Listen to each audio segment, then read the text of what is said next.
Good morning. Here we are, last Thursday. I get very excited about these. I'm supposed to be doing it for you, but let's be honest, I do it for me because I love it. I get to talk to interesting people, and I hopefully get them to answer questions and issues that you have. So as usual, it's for you. This time is to make you smarter, make you sharper. If you want to drop a comment, just to let me know you're there. If you want to drop a question, drop it in there. No other group gets to see this and gets to interact with the people I bring.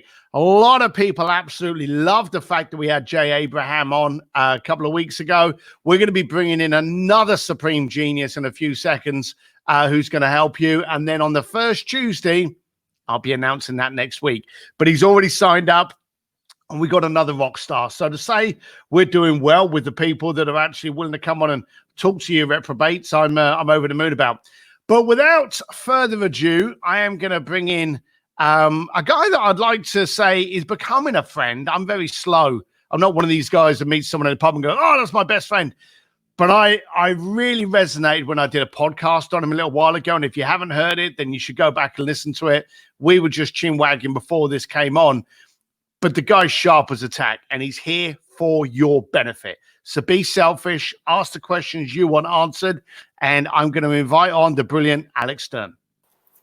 Alec, how are you, man? Good, Steve. How are you? Thank you for that warm-up. Oh, you're kidding. I was telling you before the chin wag, and I'm going to make it loud and proud now. When we did the podcast, I was very excited and interested in having the co-founder of Constant Contact come on. And I thought, and it was funny, we'll talk about another bit in a second. And I thought to myself, this is all going to be about, well, we developed Constant Contact, and then we did, and it was going to all be about email marketing. And I reckon that made up for probably 5% of the conversation.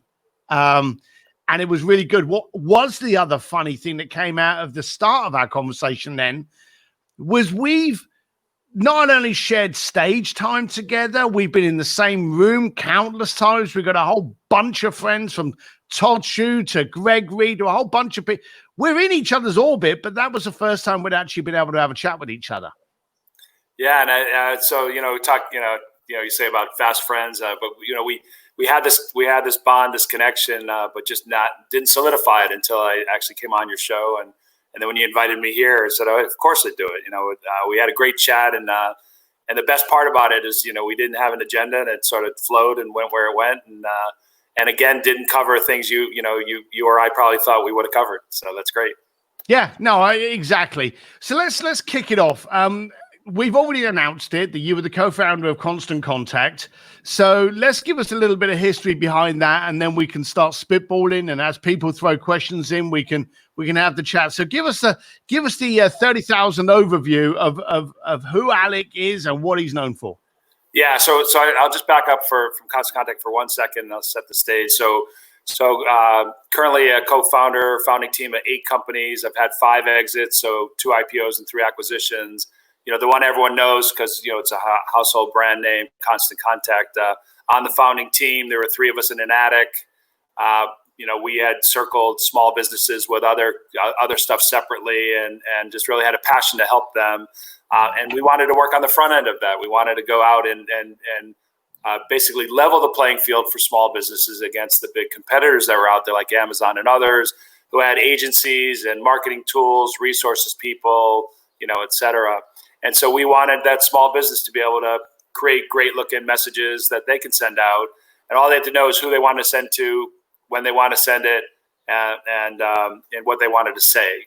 And so once they figure that out, we would handle the rest, and make it really self-service and easy for a small business. So when we got out and talked to them and we told them what we were working on, they got wide-eyed with the opportunity. So we said, okay, well, we'll level that playing field, and we're onto something, even though, there's those early struggles getting out to creating a brand new industry.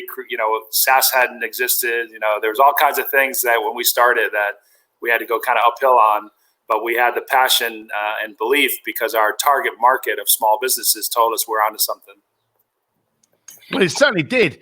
One of the things that I really liked from the podcast, I don't want to repeat the podcast, they can go and listen to it themselves. But you spoke a lot about getting out onto the field or getting out in the field and actually asking what the problem was before you actually developed the solution. You were when you say about you wanted to level the playing field, that's a great little statement. There's a lot of people out there go, well, we wanted to, but they don't talk to them. They don't actually go out and communicate. Now, you did door knocking. You actually went out and spoke to the small business owner and said, like, what are you trying to do? Is that correct? Yeah, no, you're exactly right. So we knew what we wanted to do, but we didn't lead with saying, hey, if we do the following, would that interest you? We first went and sort of, in a normal sort of conversation, asked them, what are your goals? What's your vision? What are the things you want more of? What are the things you don't have, that you want, and so once they got talking, they would say things like, we want to stay top of mind to our current customers. We want to drive them back in. We want more revenue. We want more new customers. They'd start sharing all the things that they wanted. And then then we would say, okay, well, if we could provide you, a tool that was self-service, easy to use, et cetera, the things I mentioned earlier, would that be of interest to you? And they got wide-eyed and said, yeah, totally. And so in understanding what they needed, wanted, and desired, and then mapping it to something we were going to bring forward for them, to take advantage of. And if you're saving them money, saving them time, increasing their revenue, wherever you're falling in that sort of order of priority for what they're looking for, we saw early we had that win-win, and so that was our drive, because our leveling that playing field for them against those big competitors was what they needed and wanted, and there wasn't any small business marketing tools to do so. So we went out early. I got in front of, door knocked, and got in front of folks, and I always say, don't go to family, don't go to friends, don't go to people you do business with, go to strangers, because you'll get brutal, honest feedback, and we did. So did you I want to clarify, you didn't find a big advertising company to do any kind of data research. You literally got kind of like, grit on your feet, and you went out there and you knocked on the doors.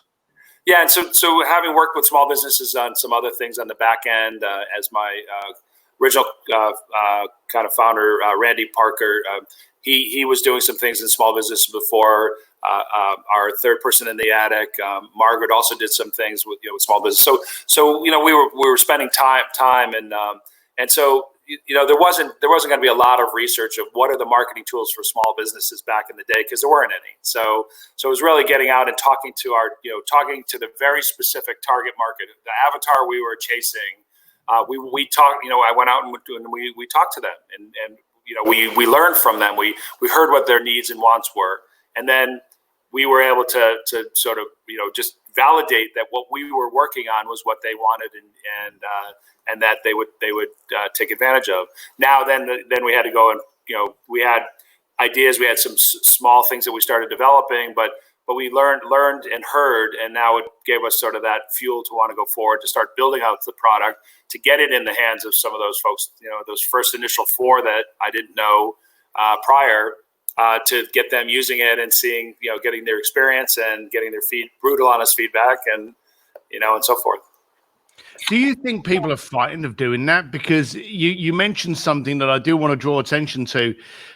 I've always believed that if you're gonna put out a business proposal, if you're gonna put out a logo, if you're gonna put out a concept, find someone on the outer edge of your circle to get the best feedback from. Because if you ask your mate, they're going to go, oh, that's lovely, Steve, that's brilliant, because they don't want to offend you, or they're already vested in you and they love whatever you do regardless. Yet people come up with concepts, and the first thing they do is they go on to Facebook, which is their friends, and go, hey, what do you think about this? They wouldn't think about going out and asking someone that didn't know. Do you think that was a disruptive mindset for you, or did you just assume that, hey, right from the word go, this is the best thing to do? Because I think a lot of people now are scared of knocking on someone's door that they don't know and going, what do you think of this logo? It terrifies them. Would you do it again? I do it all the time. Every single product I've been involved with, that the bottom